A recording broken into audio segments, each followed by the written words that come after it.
By দিয়ে দিবা আর submitted to department of horticulture দিয়ে দিও। কি বলছি, গতবার যেরকম করে করছিলা ঠিক সেরকমই হবে, কোনো খাতা দেওয়ার দরকার নাই, ক্লাসে যা পড়ানো হয়েছে সেই মানে ক্লাস। স্যার A4 পেপার, হ্যাঁ A4 পেপারে, A4 পেপারে অথবা ক্লাস খাতায় যা করছো সেটার উপরে একটা ফ্রন্ট পেজ দিয়ে নিয়ে আসতে হবে। A4 পেপারেই দিবা, A4 পেপারে একটা ফ্রন্ট পেজ দিয়ে সুন্দর করে ডিপার্টমেন্টের নাম যেভাবে দাও দিয়ে সাবমিটেড বাই, সাবমিটেড টু দিবা হচ্ছে ডিপার্টমেন্ট অফ হর্টিকালচার। হ্যাঁ, কোন টিচারের নাম দেওয়ার দরকার নেই। ক্লিয়ার কিনা?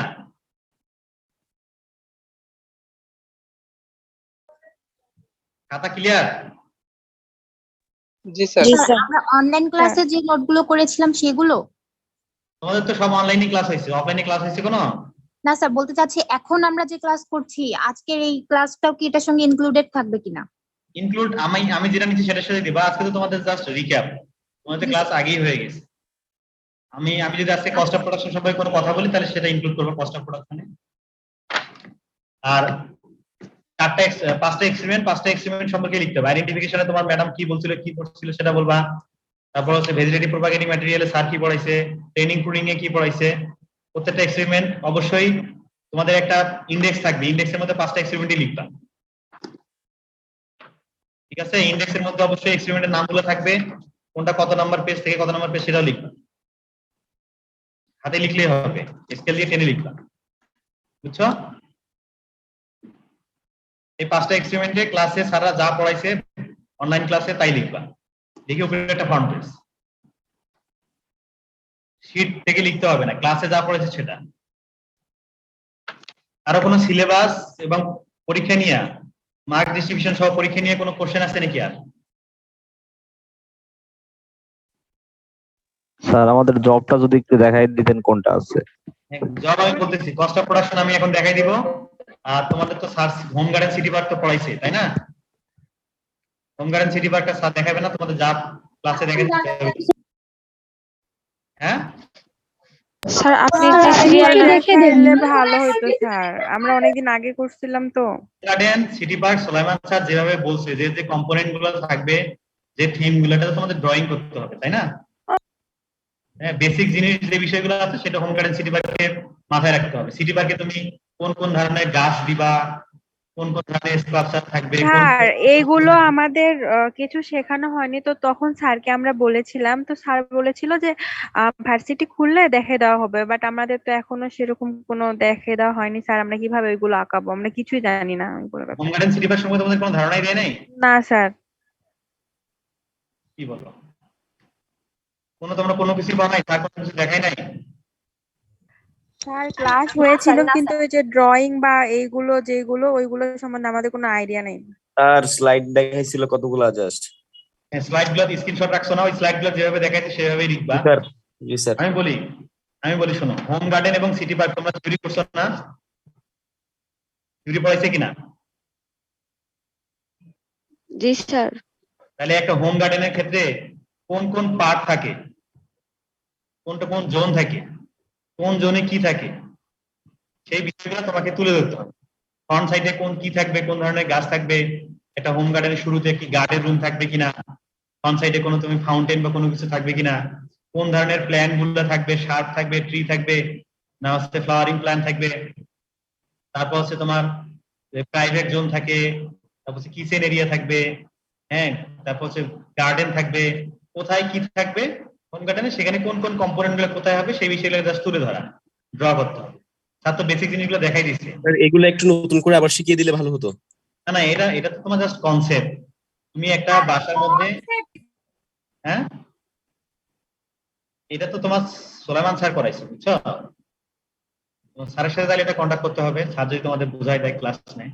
স্যার একবারও প্র্যাকটিস না করে একবারে ফাইনাল দিতে গেলে আমরা তো সমস্যার সম্মুখীন হব। সিটি পার্কে তো কোনো প্র্যাকটিস নাই, স্যার তো তোমাকে ক্লাসের ক্ষেত্রেও জাস্ট একটা একটু বোর্ডের মধ্যে ড্রয়িং করে হয়তো দেখাবে, এখানে এটা রাখবা, এখানে এটা রাখবা। একটা হোম গার্ডেনের ক্ষেত্রে ফ্রন্ট সাইডে কি রাখবা, ব্যাক সাইডে কি রাখবা, মিডলে কি রাখবা, কোন ধরনের প্ল্যান, কোন ধরনের স্কাল্পচার মানে যেটা হবে আর কি, হ্যাঁ, সেই বিষয়গুলো তুলে ধরতে হবে। তো তোমাদের শীট দেখাইছে না, স্লাইড দেখাইছে না? স্লাইড একটু দেখো, রিকল করো। তার সাথে কথা বলছিলাম, স্যার ক্লাস নিতে পারবেন না, নাহলে তো হয়তো। জাস্ট কম্পোনেন্ট গুলো কোথায় কি থাকবে এবং লিজেন্ড গুলোকে তুলে ধরতে হবে, কোথায় কি দিছো সেটা লিজেন্ড আকারে দিয়ে দিতে হবে সাইডে। একটা তোমাদের আমরা যে পেজটা দিব সেই পেজের পেজটাতে তো আঁকবা, মাঝখানে আঁকবা, এখানে একটু লিজেন্ড দিবা, কি কি লিখলা কি কি করলা সেটা লিজেন্ড দিতে হবে। মানে মেইন তোমাকে আমি বলে যে এই বিষয়টা স্যার আপনি দেখায় দিলে স্যার ভালো হইতো স্যার। আচ্ছা আমি যেটা বলি সেই বিষয়গুলো লেখো, যে যে পয়েন্ট গুলো বলতেছি সেটা লিখবা হোম গার্ডেন সিটি পার্ক গ্রুপের ক্ষেত্রেই, যে বিষয়গুলোতে গুরুত্ব দিতে হবে। একটা জায়গা ল্যান্ডস্কেপিং যখন আমরা করি তখন সেটার সাথে কি করি, লিভিং এর সাথে নন লিভিং ম্যাটেরিয়ালকে আমরা একত্রে করে কোনো একটা জায়গায় বিউটিফাই করি, তাই না?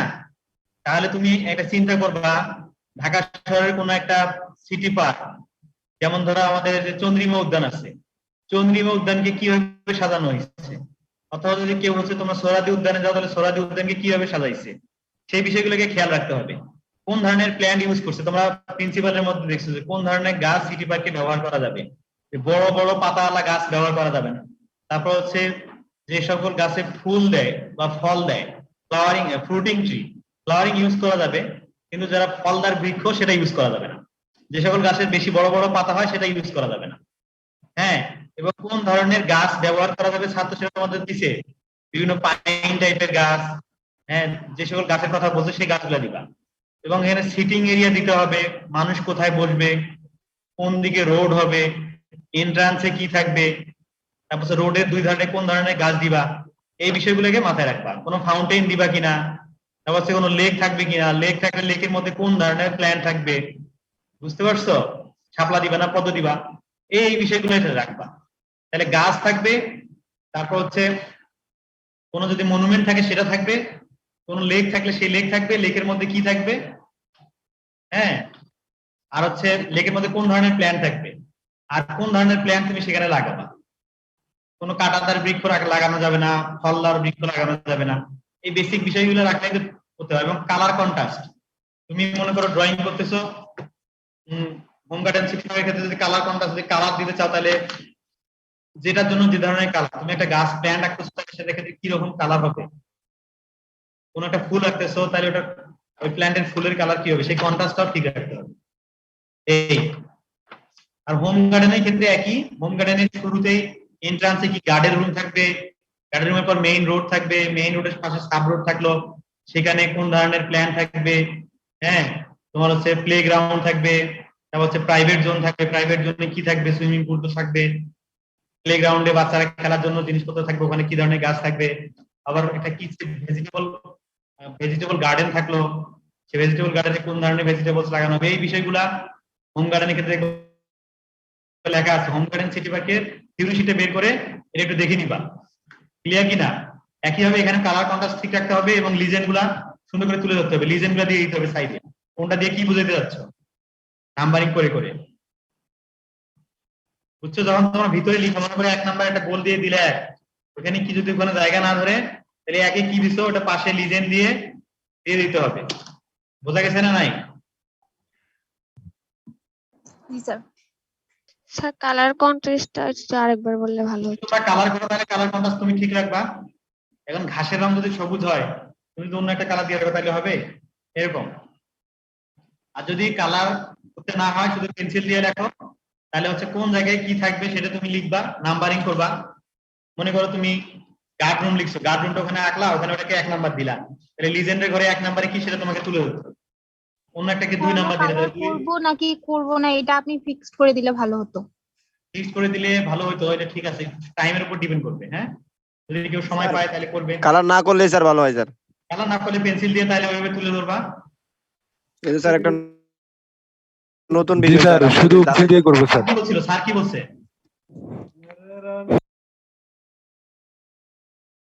স্যার, কি বলছিল ক্লাসে? ক্লাসে মনোযোগ দেওয়া নাই? স্যার অনেকদিন আগের ক্লাস করা তো এখন মনে তো। ক্লাসের ব্যাপারে স্যার কিছু বলার নাই। একটা কালার লাগবে না, পেন্সিল দিয়ে আঁকবা, বুঝতে পারছো? জাস্ট জি স্যার। নাম্বারিং করবা, প্রত্যেকটাতে নাম্বার থাকবে, ওখানে যদি ছোট করে লিখে দেওয়া যায় ছোট করে লিখবা, যদি কারো ছোট করে লিখতে পারো ছোট করে লিখো, তারপরে লিজেন্ড গুলো তুলে ধরতে হবে, পেন্সিল দিয়ে ড্র করবা। ঠিক আছে?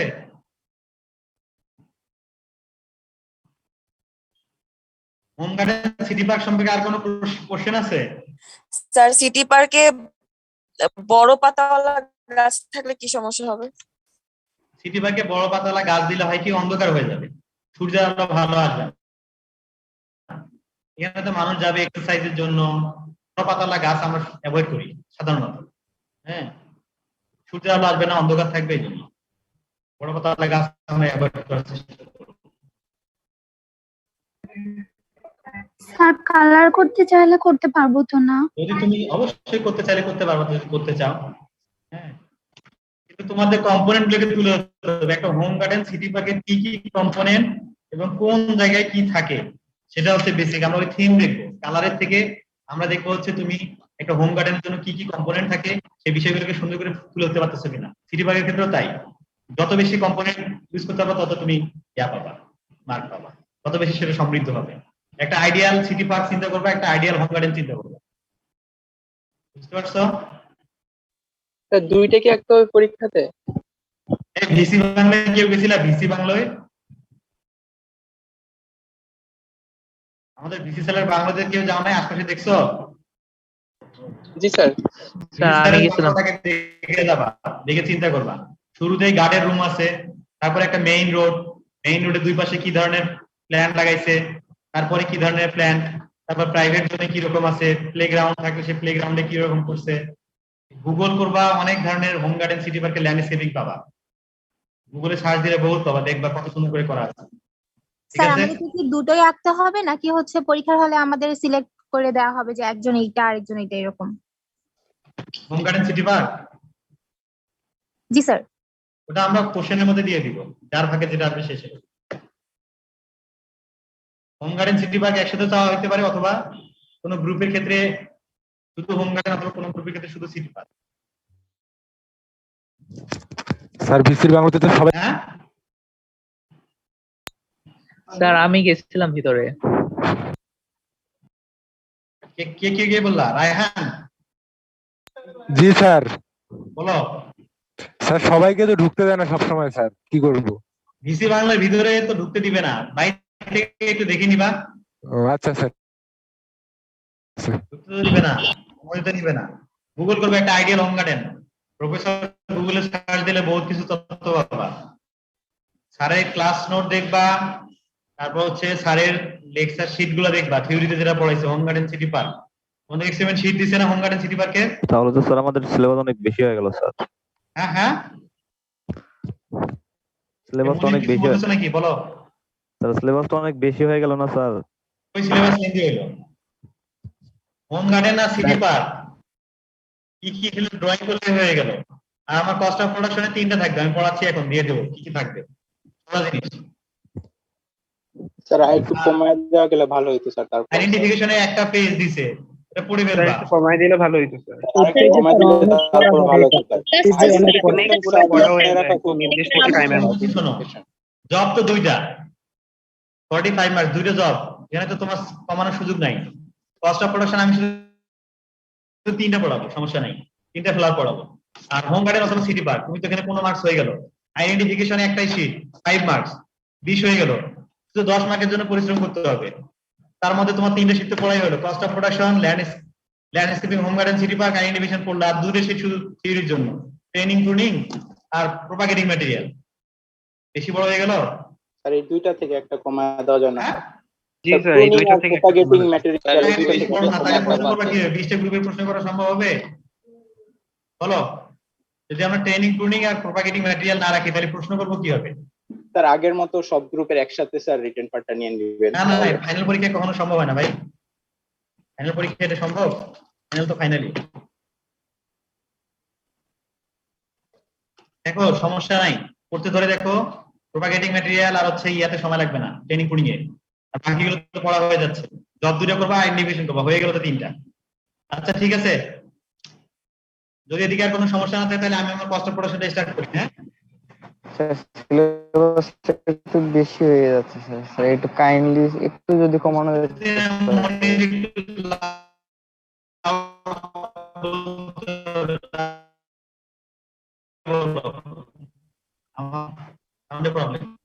স্যার আপনি যে সিরিয়াল নাম্বার বললেন ওই অনুযায়ী কি খাতা লিখবো, মানে 1 2 3 4 5?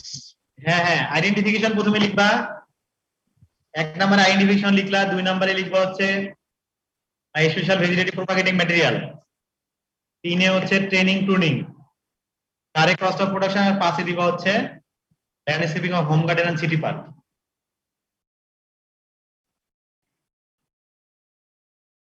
ঠিক আছে?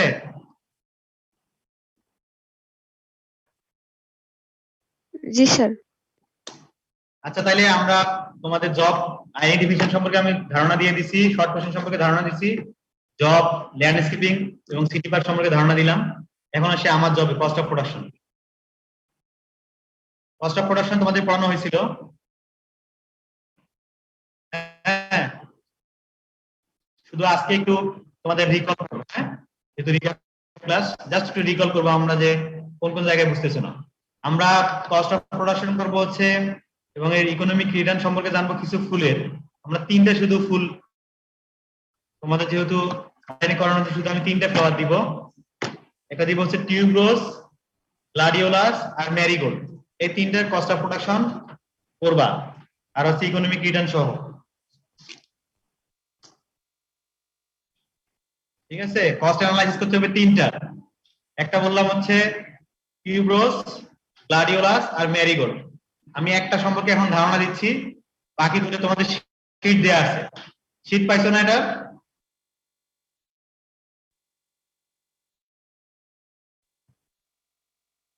জি স্যার পেয়েছি। হ্যাঁ, তাহলে জাস্ট আমি একটা তোমাদের আজকে ধারণা দিব, একটু সবাই কনসেন্ট্রেশন দিবা। 2 জন হচ্ছে 2 4 জন হচ্ছে 2 জন মেয়ে 2 জন ছেলে ক্যালকুলেটর নিয়ে বসবা, ক্যালকুলেশন করতে হবে।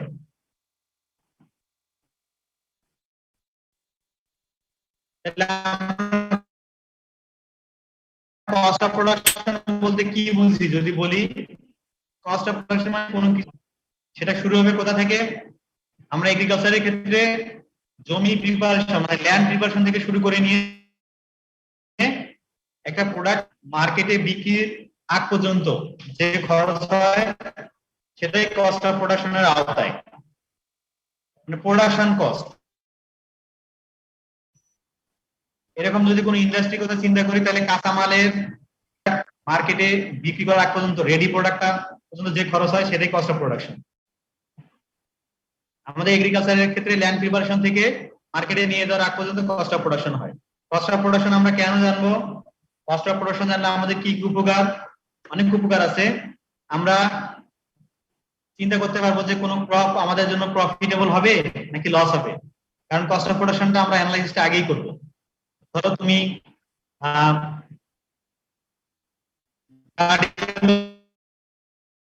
চাষ করবা, কস্ট অফ প্রোডাকশনটা অ্যানালাইসিস করো, এর উৎপাদন করতে কত খরচ হবে, এটার মার্কেট প্রাইস কত। হ্যাঁ, সেটা তুমি যদি মাইনাস করো তাহলে বুঝতে পারবা তোমার এই ফুল নিয়ে তুমি চাষাবাদ করতে পারবা কিনা, কমার্শিয়ালি এটা প্রোডাকশন করবা কিনা, সেটা লাভ হবে নাকি লস হবে। কস্ট অফ প্রোডাকশন অ্যানালাইসিস করলে আমরা জানতে পারবো। আমরা কোনো ফার্মের প্ল্যানিং করতে পারবো যে আমার কত টাকা লাগবে।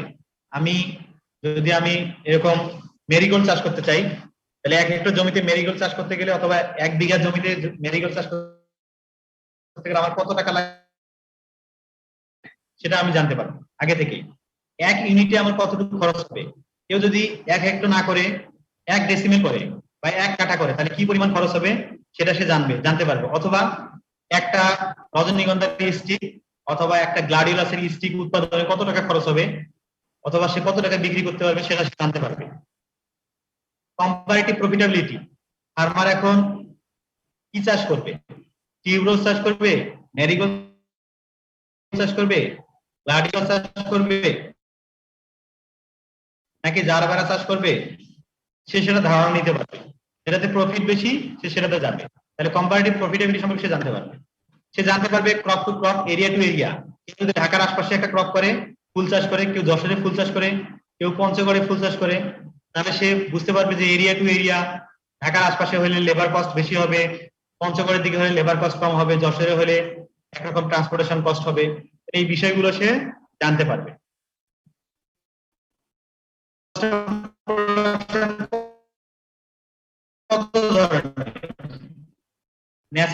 ফুল চাষ করতে যাই, তাহলে ফুল চাষ করতে গেলে আমাদের কি কি ধরনের খরচ হবে সেটাকে আমরা বলতেছি nature of cost.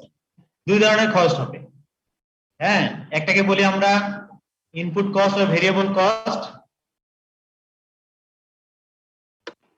Input cost R variable cost, আর একটা হচ্ছে ফিক্সড কস্ট আর ওভারহেড কস্ট। ইনপুট কস্ট কি দেখো এখানে ছবির মধ্যে দেওয়া আছে। ইনপুট কস্ট হচ্ছে একজন লোক জমিতে সার দিচ্ছে, আর একজন এদিকে ইন্টারেস্ট নিয়ে চিন্তা করতেছে। এই ইনপুট কস্ট হচ্ছে সেই কস্ট যেটা পার্সেন্ট করবা সেটার সাথে ডিরেক্টলি রিলেটেড। মনে করো তুমি গ্লাডিওলাস চাষ করবা, তাহলে গ্লাডিওলাসের চারা লাগবে, এখানে তোমার অথবা সিড লাগবে, ফার্টিলাইজার লাগবে, ইরিগেশন লাগবে, পেস্টিসাইড লাগবে, এগুলো সব হচ্ছে ইনপুট কস্ট, এগুলো ডিরেক্টলি রিলেটেড। এগুলোকে দুই ভাগে ভাগ করা হয়েছে, একটা ম্যাটেরিয়াল কস্ট, যে সিড, ফার্টিলাইজার, পেস্টিসাইড, আর একটা হচ্ছে নন ম্যাটেরিয়াল কস্ট। এখানে তো লেবার লাগবে, মানে পাওয়ার লাগবে, শক্তি। লেবারের ক্ষেত্রে হিউম্যান লেবার হতে পারে, অথবা কেউ গরু দিয়ে, হাল দিয়ে, চাষ দিয়ে করতে পারে, অথবা পাওয়ার টিলার ব্যবহার করে। তাহলে এই ইনপুট কস্টে দুই ধরনের। ইনপুট কস্টটাকে আমরা বলতেছি directly related to crop production. Crop প্রোডাকশনের সাথে ডিরেক্টলি রিলেটেড ইনপুট কস্টটা, এটা হচ্ছে দুই ধরনের। একটা হচ্ছে ম্যাটেরিয়াল কস্ট আর একটা হচ্ছে নন ম্যাটেরিয়াল কস্ট। আবার ম্যাটেরিয়াল কস্টটাকে আমরা বলছি যে কোন কোন ধরনের, যেটা ম্যাটেরিয়াল বলতে যেটাকে আমরা ধরতে পারবো, ছুঁইতে পারবো, সেই কস্টগুলো, সিড, ফার্টিলাইজার, পেস্টিসাইড, ইরিগেশন যা আছে সব। আর নন ম্যাটেরিয়াল কস্টের ক্ষেত্রে শক্তি, পাওয়ার, সেটা labour, human, animal, power tiller যেটাই ব্যবহার করি। তাহলে আমরা ইনপুট কস্ট শেষ করলাম। এটা ভেরিয়েবল কস্ট, যেহেতু ভেরি করে এজন্য ভেরিয়েবল কস্ট বলা হয়েছে। এরপরে আমরা আসি ফিক্সড কস্ট বা overhead cost or fixed cost. এটা indirectly related to crop production. এটা কি কি ধরনের হবে? এটা হবে যেমন ব্যাংকের ইন্টারেস্ট। তুমি যদি ফুল চাষ করতে যাও, তাহলে আমাদের জমি থাকবে না হয়তো। হ্যাঁ, আমরা যখন কমার্শিয়ালি করতে যাব, তাহলে আমাদের জমি লিজ নিতে হবে ফার্মারের কাছ থেকে। তাহলে সেটার জন্য আমাদের টাকা লাগবে। টাকা আমরা নিব কোথা থেকে? ব্যাংক থেকে নিব। তাহলে রানিং ক্যাপিটালের কথা বলা হয়েছে। আবার ইনপুট কস্ট মানে আমরা হচ্ছে বলছি যে ইন্টারেস্ট অন ইনপুট কস্ট। আমরা যে ম্যাটেরিয়াল বিভিন্ন ধরনের কস্ট নিলাম, ম্যাটেরিয়াল, নন ম্যাটেরিয়াল কস্ট, আমরা লেবার খাটাবো, সার কিনবো, সিড কিনবো, ফার্টিলাইজার কিনবো, তারপর হচ্ছে সিডলিং কিনবো, সবকিছুই তো আমাদের টাকা লাগবে। সে টাকাটা আমরা ব্যাংক থেকে লোন নিব, তাহলে সেটার জন্য আমাদের একটা ইন্টারেস্ট দিতে হবে। এই জন্য বলছি ইন্টারেস্ট অন ইনপুট কস্ট আর রানিং ক্যাপিটাল। এরপরে হচ্ছে ভ্যালু অফ ল্যান্ড। আমাদের যেহেতু নিজস্ব জমি থাকবে না, আমরা জমি লিজ নেব, এই জন্য সে জমি লিজে তাকে টাকা দিতে হবে। সে টাকা ব্যাংক থেকে, সেই টাকার আবার ব্যাংকে ইন্টারেস্ট দিতে হবে। ল্যান্ড যদি বেশি হয় ট্যাক্স দিতে হবে। এছাড়াও আরো কিছু কমন কস্ট আছে। ইন্স্যুরেন্স করতে হবে। ইন্স্যুরেন্স করলে যদি কোনো কারণে ফসল নষ্ট হয়ে যায়, ন্যাচারাল ক্লাইমেটিসের কারণে, প্রাকৃতিক দুর্যোগের ফলে, সেখান থেকে আমরা ইন্স্যুরেন্স করব। তারপর হচ্ছে ম্যানেজার রাখার জন্য কস্ট আছে, নাইট গার্ডের জন্য কস্ট আছে, বিভিন্ন ধরনের কস্ট। Depreciation of machineries. আমরা যে মেশিন কিনবো, পাওয়ার টিলার যদি কিনি, সেই পাওয়ার টিলার গুলা হয়তো বছরের পর বছর কাল্টিভেশনের ফলে নষ্ট হবে, সেটাকে আবার প্রতি বছর হয়তো রিনোভেশন করতে হবে। শ্যালো মেশিন থাকলে সেই শ্যালো মেশিনের আমাদের প্রতি বছরের শ্যালো মেশিনকে নতুন করে আবার ঠিক করতে হইতে পারে। এই ধরনের যদি কোনো কস্ট থাকে মেশিনারিজ, তাহলে হচ্ছে ডেপ্রিসিয়েশন কস্ট, ইত্যাদি। এরপরে আসি আমরা টোটাল কস্ট অফ প্রোডাকশন। তাহলে কি হবে? টোটাল কস্ট অফ প্রোডাকশনটা তাহলে হচ্ছে input cost. Total cost of প্রোডাকশনটা কি হবে? টোটাল ইনপুট কস্ট আর হচ্ছে টোটাল ওভারহেড কস্ট আর ফিক্সড কস্ট, দুইটা যোগ করলেই হবে টোটাল কস্ট অফ প্রোডাকশন। তাহলে ইনপুট কস্ট আর ওভারহেড কস্ট যোগ করি, তাহলে হবে কস্ট অফ প্রোডাকশন। এতক্ষণ গেল আমাদের খরচ। তাহলে ইনকাম কি হবে? Gross income. গ্রস ইনকাম কি? Value of production in unit area. এক ইউনিট এরিয়াতে কি পরিমাণে প্রোডাকশন হয়। মনে করো আমরা গ্লাডিওলাস চাষ করতেছি অথবা টিউবরোজ চাষ করতেছি, তাহলে এক হেক্টর জমিতে কি পরিমাণে প্রোডাকশন হলো, আমাদের স্টিক কতগুলো হলো, অথবা বাল্ব কতগুলো হলো, অথবা স্টিক কতগুলো হলো, অথবা কর্ম কতগুলো হলো, বা কর্মেল কতগুলো হলো, সবগুলোকে যখন আমরা বিক্রি করব, সেটা যে টাকা পাবো সেটা হচ্ছে আমাদের গ্রস ইনকাম। এরপরে আসি নেট ইনকাম। নেট ইনকামটা তাহলে কি হবে? গ্রস ইনকাম থেকে আমি স্টিক, আমার বাল্ব, আমার কর্ম বা কর্মেল বিক্রি করে যে টাকা পাচ্ছি, সেখান থেকে আমি যখন টোটাল কস্ট অফ প্রোডাকশন বাদ দেবো, যেটা পাবো সেটা হচ্ছে নেট ইনকাম। এটাকে কিন্তু ভুল করা যাবে না। এরপরে আসবে বেনিফিট কস্ট রেশিও, বিসিআর। এটা বের করতে হবে। বেনিফিট কস্ট রেশিও, আমার কি পরিমাণে খরচ হলো এবং আমার কি পরিমাণে লাভ হচ্ছে, বেনিফিট হচ্ছে, সেটা বের করতে হবে। সেটা কিভাবে বের করব? গ্রস ইনকামকে টোটাল কস্ট অফ প্রোডাকশন দিয়ে ভাগ দিতে হবে। শুনতে পাচ্ছ আমার কথা? জি স্যার। শোনা যাচ্ছে আমাকে? জি স্যার, শোনা যায়। গ্রস ইনকামকে টোটাল কস্ট অফ প্রোডাকশন দিয়ে ভাগ দিতে হবে। এটা কিন্তু অনেকে ভুল করে, গ্রস ইনকামকে নেট ইনকাম দিয়ে ভাগ দেয়। সেটা হবে না। গ্রস ইনকামকে টোটাল কস্ট অফ প্রোডাকশনকে দিয়ে ভাগ দিলে আমরা যেটা পাবো সেটা হচ্ছে বিসিআর, বেনিফিট কস্ট রেশিও।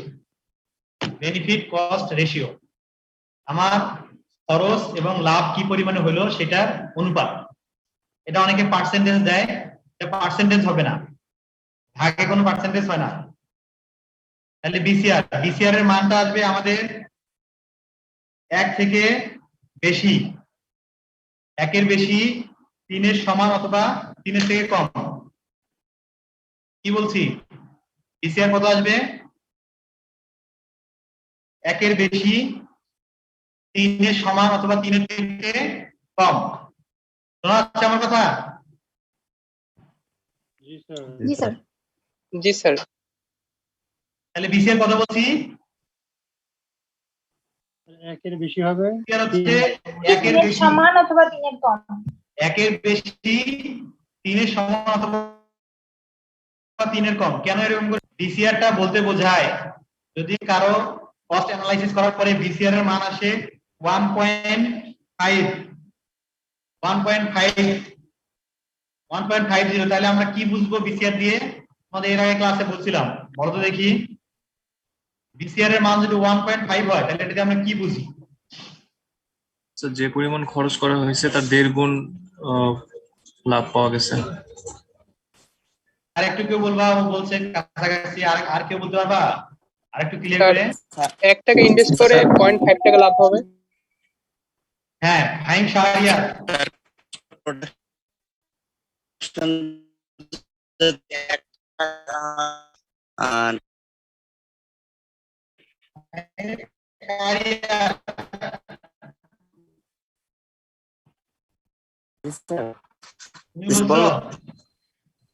বলো দেখি।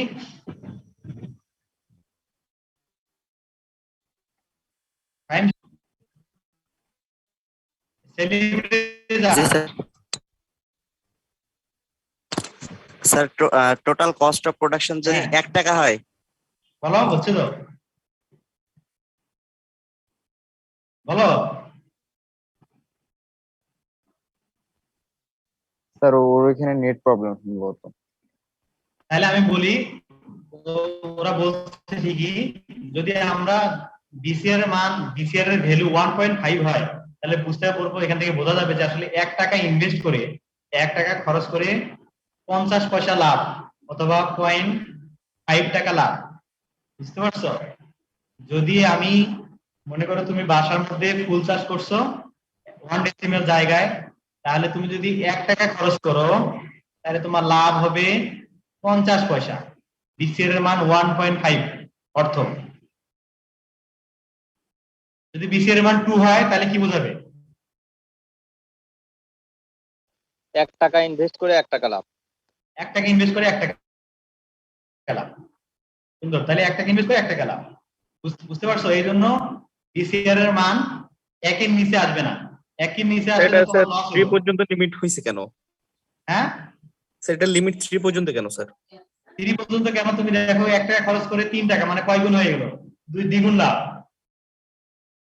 1 টাকা খরচ করে 3 টাকা যদি বিক্রি করো, বিসিআর এর মান যদি 3 আসে, তার মানে তোমার হচ্ছে 1 টাকা খরচ করে 2 টাকা লাভ, তাই না?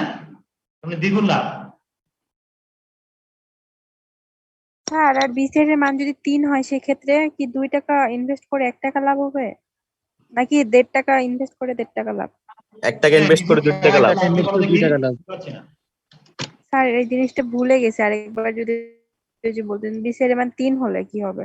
বিসিআর এর মান যদি 3 হয়, 3 হয় মানে তুমি কত? 1 টাকা ইনভেস্ট করছো, এখানে তোমার 2 টাকা লাভ হইছে। ইনভেস্ট 1 টাকা আমরা সবসময় ইনভেস্ট করবো, আর 2 টাকা লাভ হবে। স্যার 3 এর বেশি হয় না কেন স্যার? 3 বেশি হয় না এই জন্য আমরা যদি 1 টাকা ইনভেস্ট করি তাহলে 3 টাকা হইলো, মানে 2 টাকা লাভ হচ্ছে। তাহলে যদি কোনো একটা ফসল এরকম হয় তাহলে বাজার আনস্টেবল হবে। এই বছর যদি এরকম হয়, পরের বছর দেখবা ওই ফসল সবাই চাষ করার জন্য পাগল হয়ে যাবে, পেঁয়াজের মতো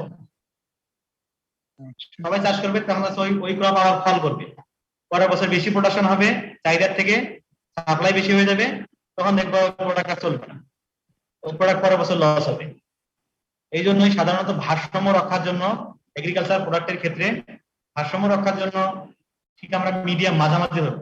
অনেক সময় কারো বেশি আর বেশি আসতে পারে, তুমি একটা ক্রপ করছো, বাজারে অনেক দাম বেশি গেছে, অথবা প্রাকৃতিক দুর্যোগের কারণে ফসল কম হয়েছে, যেমন এবার আলুর উৎপাদন কম হয়েছে প্রাকৃতিক দুর্যোগের কারণে, আগাম বৃষ্টি এসে, তাহলে আলুর দাম এবার একটু বেশি হয়ে গেছে, দেখা যাচ্ছে তখন ফার্মারের বিসিআর এর মান 3 এর বেশিও চলে আসতে পারে, কোনো কারণে আসতে পারে। এটা যে বাইরের কোনো কারণে প্রাকৃতিক দুর্যোগ হতে পারে কোনো আনস্টেবল কন্ডিশন, মার্কেট প্রাইসে কোনো আনস্টেবিলিটির কারণে হতে পারে। কিন্তু সাধারণত কারণে তো বিসিআর এর মানে একের নিচে থাকলে এরকম হবে, বুঝতে পারছো? কোন ফসল যখন 3-4 গুণ লাভ হবে, তখন মানুষ সবাই ওই ধরনের ফসল করবে, তখন কেউ ধান উৎপাদন করবে না। আর বাজারের ভারসাম্য থাকবে না, সবাই যখন ওই ফসল করবে, পরের বছর দেখবা হচ্ছে ওই ফসলের সাপ্লাই বেশি হয়ে যাবে, ডিমান্ড কমে যাবে। বোঝা গেছে? তবে কোনো কারণে বেশি হইতেও পারে, নতুন কোনো ক্রপ আসলো, চাহিদা বেশি হলো, কোনো প্রাকৃতিক দুর্যোগ হলো, বাজারে আনস্টেবিলিটির কারণে কোনো কারণে বেশি আসতে পারে। কিন্তু আমরা যেহেতু কস্ট অ্যানালাইসিস করবো, আমরা একের থেকে বেশি তিনের সমান এই ধরেই করবো। বোঝা গেছে? জি স্যার। সিরাজ ক্লিয়ার?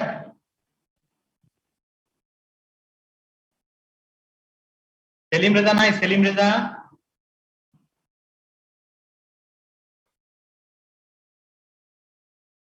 আসসালামু আলাইকুম স্যার। স্যার আমি আজকে কিন্তু বাসে আসছি স্যার, এজন্য কথা বলতেছি না স্যার। রেসপন্স করতেছো না? স্যার বাসে আছি স্যার, এজন্য আর কি কথা বলতেছি না। মনিরুল আসেনি এখনো? মনিরুল সেকশন 5 সিআর আসছে? স্যার আসছি তো স্যার, অনেক আগেই। এখানে ঢুকছো, তোমার তো কোনো অবস্থাই নেই। তুমি সিআর তুমি পরে আসলে হবে? আচ্ছা দেখো আমরা একটু দেখাই তোমাদের, হ্যাঁ দেখাই দেই। একজন লিখছে স্যার একদিন ড্র করলে ভালো হয়, আমার তো ড্রয়ের মধ্যে নাই রে ভাই, মেসেজে দিচ্ছে চ্যাটে। তোমরা সোলামান স্যারের সাথে কথা বলে দেখতে পারো স্যার কি বলে। হ্যাঁ আচ্ছা দেখো, আমরা কস্ট অফ প্রোডাকশন টিউব্রোজে আমি করতেছি এখানে cost of production and return tuberose 1 hectare land. তোমাদের এর আগে দেখাইছিলাম, আজকে আমি একটু ধারণা দিব। প্রথমে আমরা নন ম্যাটেরিয়াল কস্ট, প্রথমে আমরা ইনপুট কস্ট করব। তাহলে ইনপুট কস্টের ক্ষেত্রে আমরা নন ম্যাটেরিয়াল কস্টের ক্ষেত্রে আমাদের কি কি করতে হবে দেখো। আমরা যদি একটা এরকম করে ছক আঁকবা, প্রথমে সিরিয়াল নাম্বার থাকবে, আইটেম অফ অপারেশন থাকবে, কি কি ধরনের কাজ করবা সেটা, লাইন বাই ট্রাক্টর টাকা 2500 পার প্লাউ, নাম্বার অফ লেবার কত লাগবে, 400 টাকা 400 টাকা পার হেড পার ডে, এবং টোটাল কস্ট। ল্যান্ড প্রিপারেশনের জন্য বলছি ট্রাক্টর দিয়ে আমরা ল্যান্ড প্রিপারেশন করব, 3 বার চার্জ দিব, 3 বার চার্জ দিলে একবারে 2500 টাকা হলে 3 বারে 3 25 75 টাকা। তাহলে এখানে তো লেবার লাগবে না, এখানে দিয়ে দিবা। দ্রুত যোগ করে দেখি কত আসে। তারপর হচ্ছে জমি যখন চার্জ দেওয়া হয়ে গেল, এরপরে কি করবা, তোমরা সিডবেড যখন প্রিপারেশন করছো একইভাবে এখানে বিভিন্ন স্টাবলস থাকলে, ময়লা আবর্জনা থাকলে, আগের বছরের ফসলের স্টাবলস থাকবে, সেগুলোকে তুলে ফেলতে হবে। বড় বড় ইটের দলা থাকলে, ইটা মাটি থাকলে সেগুলোকে ভাঙতে হবে, উইডিং করতে হবে। এই সব কিছুর জন্য আমরা বলছি 12 জন লাগবে, এক একটা জমিতে 12 জন। তাহলে 12 জনের যদি 400 টাকা হয় তাহলে কত হবে? 4 12। এখন কথা বলতে হবে সবাইকে। 4800। হ্যাঁ কয়েকজন এখন আনমিউট করো, সবাই আনমিউট করো। জি স্যার, হিসাব করছি। 4800 টাকা হবে। তাহলে এর আগের 7500 আর হচ্ছে 4800 যোগ করো, দুইজন যোগ করতে থাকো।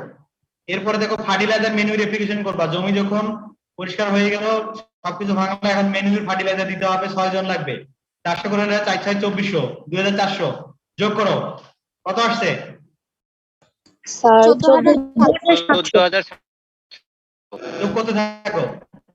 তারপর হচ্ছে ট্রান্সপ্লান্টিং অফ বাল্ব।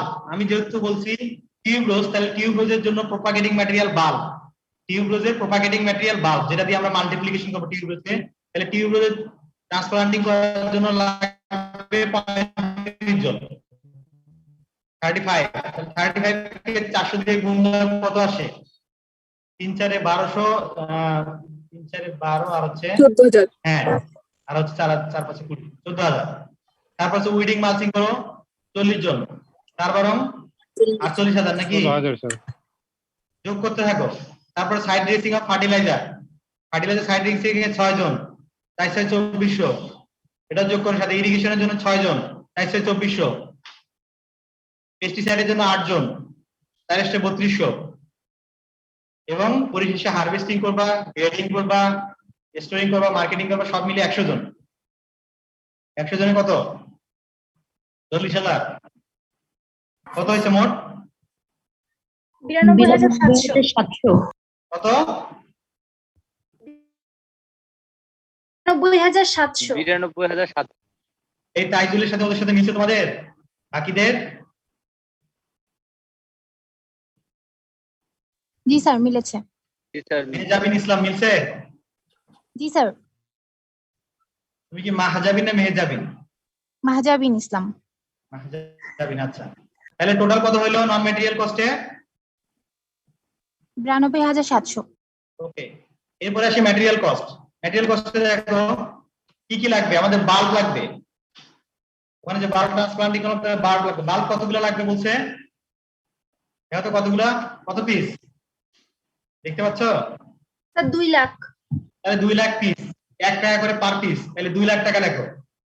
ম্যানুয়াল এবং ফার্টিলাইজারের ক্ষেত্রে প্রথমে কাউডাং দিব। কাউডাং 10 টন, 1 টনের দাম হচ্ছে 1000 টাকা। তাহলে 10 টনের দাম কত? রেসপন্স নাই কেন? 10,000 টাকা। 10,000 টাকা। 10,000 টাকা। 10,000 যোগ করো। ইউরিয়া 300 কেজি, 20 টাকা পার কেজি, তাহলে 6,000 টাকা নাকি? জি স্যার। টিএসপি 250 কেজি, 24 টাকা পার কেজি। 250 কে 24 দিয়ে গুণ দাও, কত আসে দেখো?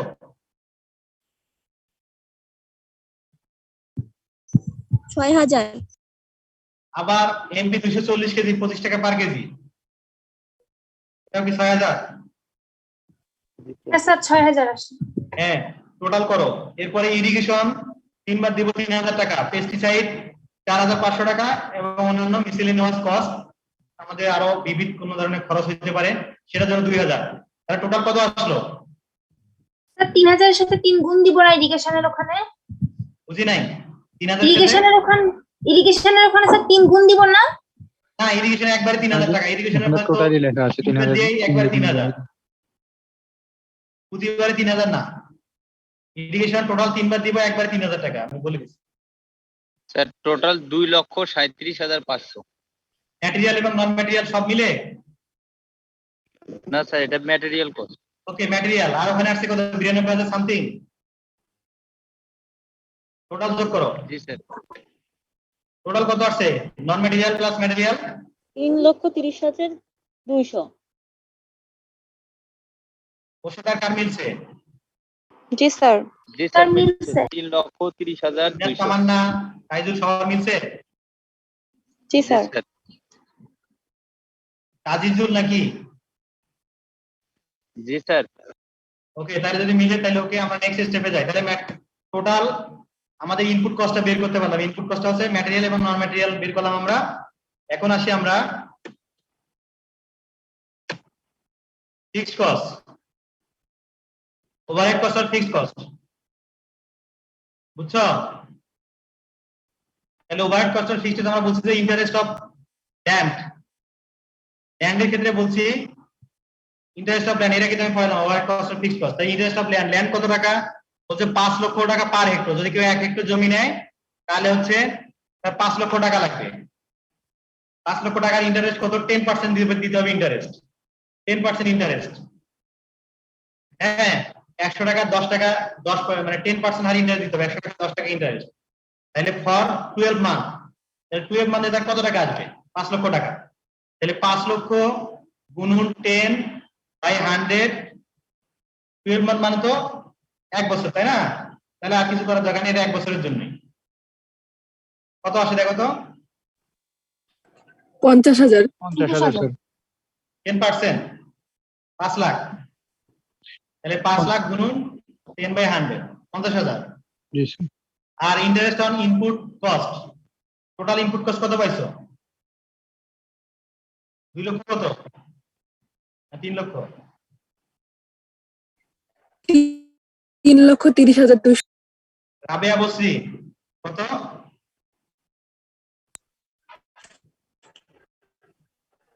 স্যার 3 3 লক্ষ। লক্ষ 30,000। কস্ট 3,30,200 তাহলে সেটা হচ্ছে 200 10% করো আবার 12 মান্থের জন্য। 33,020 টাকা। 30,020 ওকে, তাহলে সেটা লিখবে এখানে। আর মিসলেনিয়াস হচ্ছে টোটাল ইনপুট কস্টের 5%। আবার ওটা 5% করো, কত আসে দেখো? আর 16,010 টাকা। তিনটাই যোগ করো, ল্যান্ড এটা যোগ করো, ইনপুট কস্টটা যোগ করো, মিসলেনিয়াস কস্টটা যোগ করো, তিনটারই ইন্টারেস্ট যোগ করো, কত আসছে? স্যার 99,530 টাকা। এটা আসলো ওভারহেড কস্ট। হ্যাঁ, আর আমাদের আরেকটা কি কস্ট বাকি আছে? Sir total cost. Total cost of production লিখছি নাকি? টোটাল তো এখনো লিখি নাই। টোটাল ইনপুট কস্ট, তাহলে ইনপুট কস্টের সাথে ওভারহেড কস্ট যোগ দাও। কস্ট অফ প্রোডাকশন দুই ধরনের না, একটা ইনপুট কস্ট আর ভেরিয়েবল কস্ট, আর একটা জি, ফিক্সড স্যার। কস্ট আর ওভারহেড কস্ট। আগে দুটো নন ম্যাটেরিয়াল আর ম্যাটেরিয়াল মিলে পাইছো হচ্ছে ইনপুট কস্ট। তাহলে ইনপুট কস্টের সাথে এখন ফিক্সড কস্ট যেটা বের হয়ে দুটো যোগ দাও, কত আসছে? 4,29,730 টাকা। জি স্যার। মাসুদ পারভেজ ওর সাথে একমত? হ্যাঁ স্যার। যদি তাই হয় তাহলে আমরা নেক্সট লাইনে যাব। স্যার মিসেলেনিয়াস ওটা বুঝি নাই। হ্যাঁ, ও তো মিসেলেনিয়াস ওইটা বুঝি নাই। মিসেলেনিয়াস কি বুঝো নাই? না স্যার। মিসেলেনিয়াস হচ্ছে আমাদের যদি এই কস্টের বাইরেও কোনো কস্ট থাকে, যেমন আমরা বলছি যে কোনো কারণে মনে করো তোমার যন্ত্র ক্ষতিগ্রস্ত হইলো, মনে করো একটা মেশিন চলতেছে হঠাৎ করে নষ্ট হয়ে গেল, তাকে ওটা ঠিক করতে হইতে পারে। হ্যাঁ, তারপরে হচ্ছে আমাদের 100 জন লেবার লাগার কথা, কোনো কারণে ঘাস জমিতে বেশি হয়ে গেছে উইডিং এর জন্য, ইয়ার জন্য যে কজন লেবার একটু বেশি লাগবে লেবার, তাহলে সেখানে লাগবে। তারপর হচ্ছে ট্রান্সপোর্টেশন কস্ট কোনো কারণে বেড়ে যেতে পারে, বিভিন্ন ধরনের কস্ট মানে বিবিধ আর কি, এক্সট্রা খরচ। প্রাকৃতিক দুর্যোগ কোনো কারণে হয়ে গেছে, একবার তুমি সিডলিং লাগাইছো হলো না, পরের বছর পরের বার দেখা যাচ্ছে কিছু সিডলিং আবার নতুন করে লাগাইতে হবে। এই ধরনের যদি কিছু কস্ট থাকে সেটা মিসেলেনিয়াস কস্ট। তারপর গ্রস ইনকাম, তাহলে ইনকাম এতক্ষণ তো খরচ হলে ইনকাম আমরা কি কি বিক্রি করবো? স্পাইক বিক্রি করবো। আমরা রজনীগন্ধার যে স্টিকটা, যে স্পাইক বলছি, স্পাইকটা বিক্রি করবো, এটা 5 লক্ষ। আমরা লাগাইছিলাম কতগুলা? 1 লাখ। কত লাগাইছিলাম? 1 লাখ।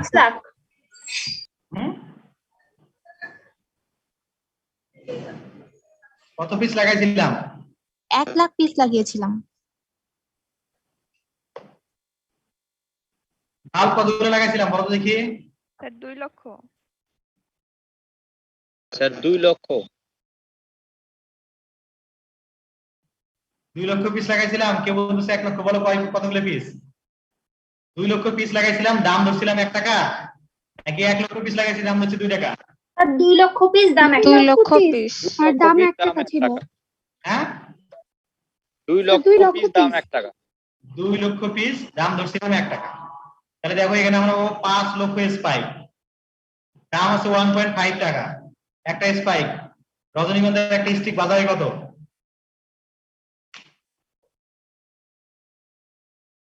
ধারণা আছে কারো? 10 টাকা 15 টাকা। তাহলে নতুন ভাই বোনদের বরণ করে নেওয়া নাই তোমরা? স্যার 15 টাকা থেকে 20 টাকা পর্যন্ত হয়। রজনীগন্ধার কত? 15-20?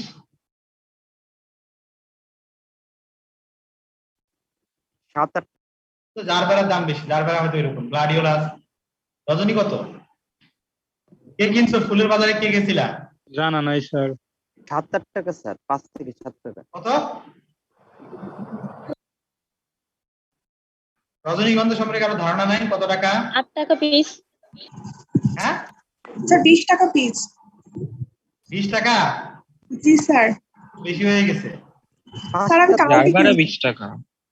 ডারবারা গ্লাডিওলাস ওইরকম দাম, রজনীগন্ধা একটু কম দাম। হ্যাঁ, রজনীগন্ধা 5 টাকা 8 টাকা, সিজনের বিভিন্ন কারণে তো দাম বেশি যাবে। এখন যদি তোমার বিশ্ব ভালোবাসা দিবস হয়, বিভিন্ন জাতীয় দিবস 21শে ফেব্রুয়ারি, 16ই ডিসেম্বর, বিশেষ দিবস তো দাম বাড়বে, ওটা হিসেবে আলাদা। ওটা তো ফার্মার তো আর এগুলো প্রাইস পাবে না। হয়তো মার্কেট প্রাইস হবে 5 টাকা থেকে 8 টাকা, আমরা বিক্রি করবো 1.5 টাকায়, ফার্মার 1.5 টাকা পাবে, আমরা 1.5 টাকা করে ধরছি এই জন্য। আর বাল্ব হবে 4 লক্ষ, বাল্বের দাম হচ্ছে 50 পয়সা, 1 টাকা করে আমরা কিনবো বাট বিক্রি করবো 50 পয়সা। তাহলে মোট আমাদের টাকা আসলো 7.5 লাখ আর 2 লাখ, নাকি 5 লাখকে 1.5 দিয়ে গুণ দিলে কত হয়? 7.5, 7.5। স্যার বাল্ব ডাবল হয়ে গেল কেন স্যার? হ্যাঁ, বাল্ব ডাবল হয়ে গেল কেন? বাল্ব একটা থেকে কি একটাই হবে নাকি? অনেক বাল্বই হবে, কিছু নষ্ট হবে, বাল্ব তো অনেক হবে। বাল্ব দেখছিলা রজনীগন্ধা কেউ? জি স্যার। রসুনের মতো প্রোডাকশন অনেক হবে, কিন্তু আমরা মার্কেটে যেটা হবে সেটা 4 লক্ষ। হ্যাঁ, তাও তো অনেক বের হবে। তাহলে আমরা 0.5 পয়সা ধরছি, এটা তুমি লাগাবা, মাদারটা তো নষ্ট হয়ে যাবে, মাদা নতুন বাল্ব হবে। তাহলে সব মিলে 9.5 লাখ টাকা। এখন নেট ইনকামে আসি, gross income minus total cost of production. Gross income ছিল 9 lakh, total cost of production কত ছিল? আমার আবার কেউ লিখ না, টোটাল কস্ট অফ প্রোডাকশন কত ছিল?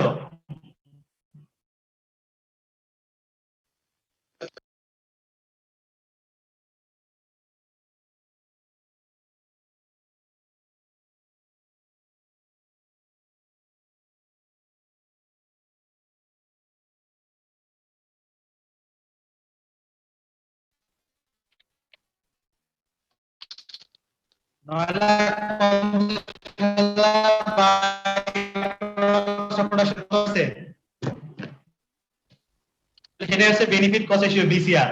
তাহলে দেখো আমাদের 3 এর ভিতরেই আসছে। তাহলে 1 টাকা খরচ করে 1 টাকা কত পয়সা লাভ হবে? 20 পয়সা, নাকি? বুঝছো? তাহলে 1 টাকা খরচ করে 1 টাকা 20 পয়সার মতো লাভ। এটা তো 2 পয়েন্ট কত? 2.21। জি স্যার। 2.2। তাহলে 1 টাকা 20 পয়সার মতো লাভ হচ্ছে। হ্যাঁ, তাহলে 1 টাকা 20 পয়সার মতো লাভ হবে। এখন কমেন্টে কি কমেন্ট বলছে যে আমরা অ্যাবভ অবজারভেশন থেকে দেখলাম আমাদের যে নেট ইনকামটা হয় 5 লক্ষ সামথিং। এখন ফার্মার যদি নিজস্ব কিছু লেবার ব্যবহার করে, যদি নিজে কিছু করে, তাহলে এটা কমবে, তাহলে সে আরো বেশি উৎপাদন, সে আরো বেশি লাভবান হবে, খরচটা তার কিছু কমে যাবে।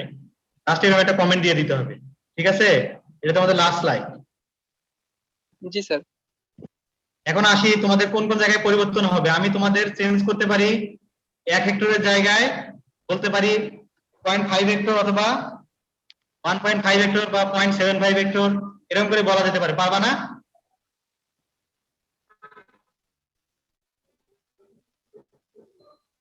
পারবা কি না? স্যার কস্টগুলোকে আমরা নিজেরা দিব? হ্যাঁ, কস্টগুলোকে আমরা নিজেরা দেখব।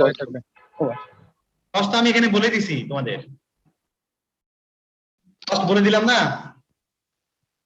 সেটা দিবে কেন? স্যার এগুলো সব মুখস্থ করতে হবে? কোনগুলা? এই যে যেগুলা মানে অ্যামাউন্ট, তারপরে হচ্ছে মানে যে খরচটা হইলো। সবগুলা তুমি তাছাড়া কি হইলে তাহলে তো তুমি ঠিক করতে পারবা? তোমাদের আমি যেটা দিচ্ছি এটা আইডিয়াল, এভাবেই করতে হবে। এখন ধরো মনে করো আমি বলে দিচ্ছি এখানে হারভেস্টিং এর জন্য 100 জন লেবার লাগতেছে, এটা তো রিসার্চ করে বলা, তাই না?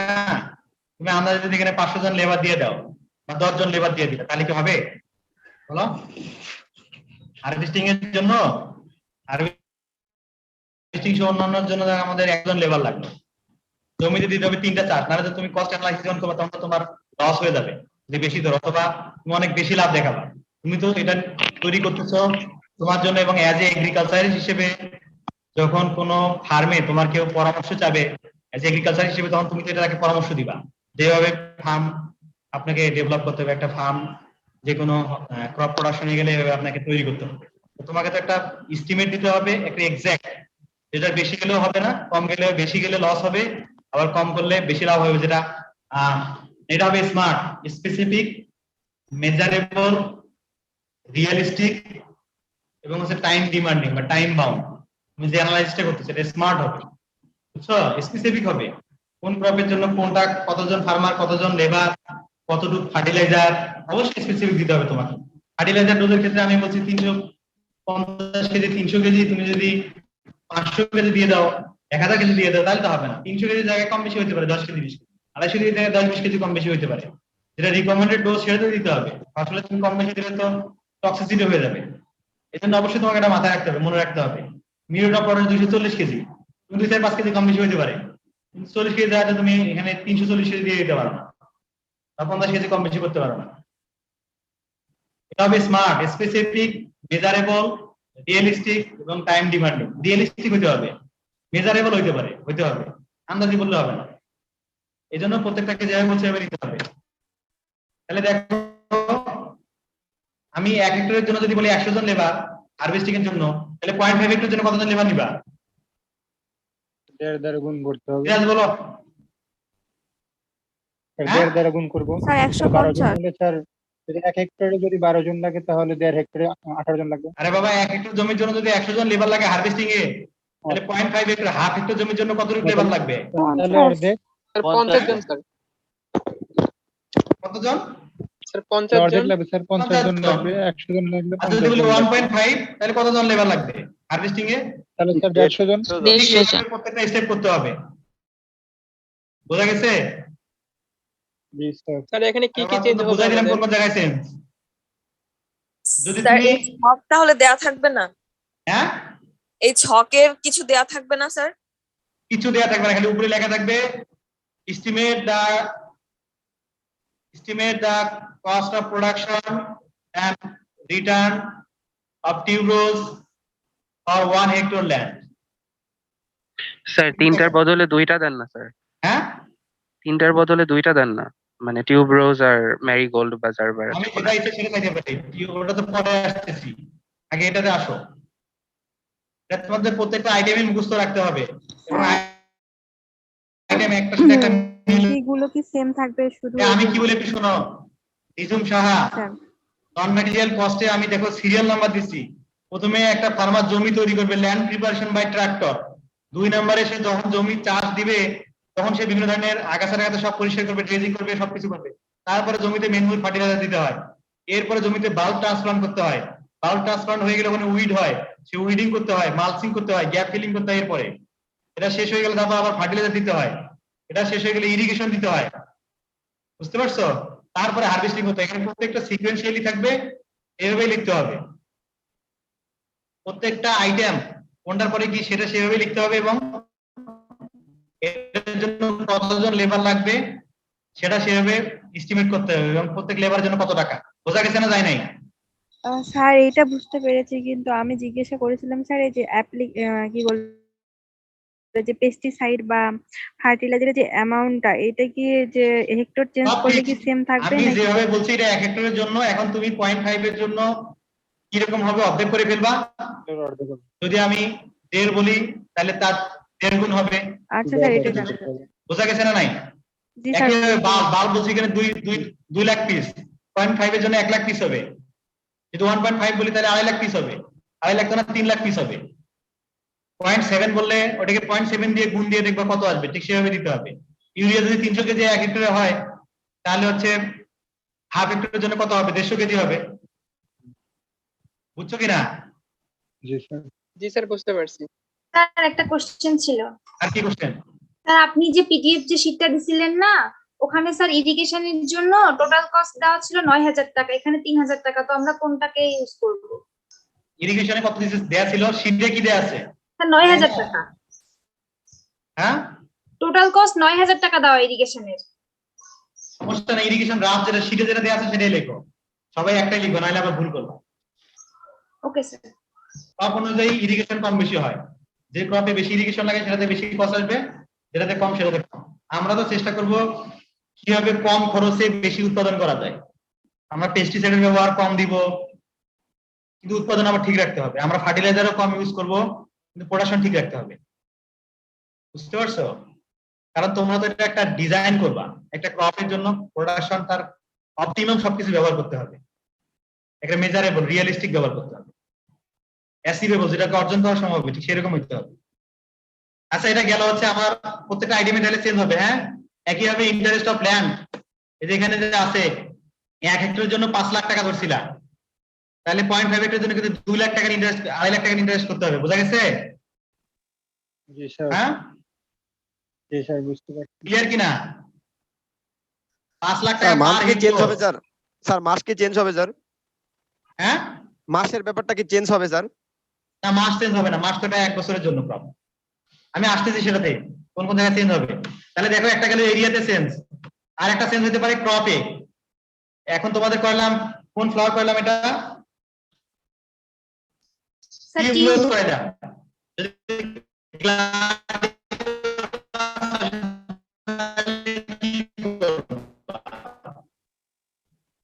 গ্লাডিওলাস টিউবরোজে সবই সেম থাকবে, শুধু এখানে ট্রান্সপ্লান্টিং অফ বাল্ব আছে, ওখানে ট্রান্সপ্লান্টিং হয়ে যাবে অফ কি দিয়ে করি? গ্লাডিওলাস প্রপাগেটিং ম্যাটেরিয়াল কি? কর্ম। তাহলে এখানে কর্ম আসবে, তাহলে এখানে হবে ট্রান্সপ্লান্টিং অফ কর্ম, এবং শীট দিয়ে দিচ্ছি, শীটের মধ্যে চেঞ্জটা দেখতে পাবা। তাহলে ক্রপ চেঞ্জ হলে কোন কোন জায়গায় চেঞ্জ হবে সেটা দেখতে পাইছো? জি স্যার। চেঞ্জ গুলো বুঝে নিতে হয়, নিবা কোন কোন জায়গায় চেঞ্জ। আর ম্যারিগোল্ড আসলে, ম্যারিগোল্ড আসলে কি হবে? ট্রান্সপ্লান্টিং কি করছিলাম ম্যারিগোল্ডে? আমরা কি দিয়ে পড়াইছিলাম তোমাদের? সিডলিং দিয়ে পড়াইছিলাম। Seedling sir. তাহলে ট্রান্সপ্লান্টিং অফ সিডলিং, সিডলিং এর ক্ষেত্রে ম্যাটেরিয়াল কস্টে পরিবর্তন আসবে। আবার ইউরিয়া টিএসপি এমপি এর ক্ষেত্রে যদি পরিবর্তন থাকে, ক্রপ ভেদে এটাও একটু চেঞ্জ হতে পারে। তাহলে কতটুকু চেঞ্জ সেটা লিখে দিবা। বুঝতে পারছো? আর একটা আসতে পারে টাইম। ম্যারিগোল্ডের ক্ষেত্রে যদি সময় 6 মাস লাগে, তাহলে হচ্ছে এই ফিক্স কোর্সের ক্ষেত্রে এখানে সময় হবে 6 মাস। ম্যারিগোল্ড এখানে যেহেতু আমরা 12 মাসের জন্য করছি, তখন এটা আবার অর্ধেক হয়ে যাবে। 1 বছরের জন্য এত, তাহলে 6 মাসের জন্য এত।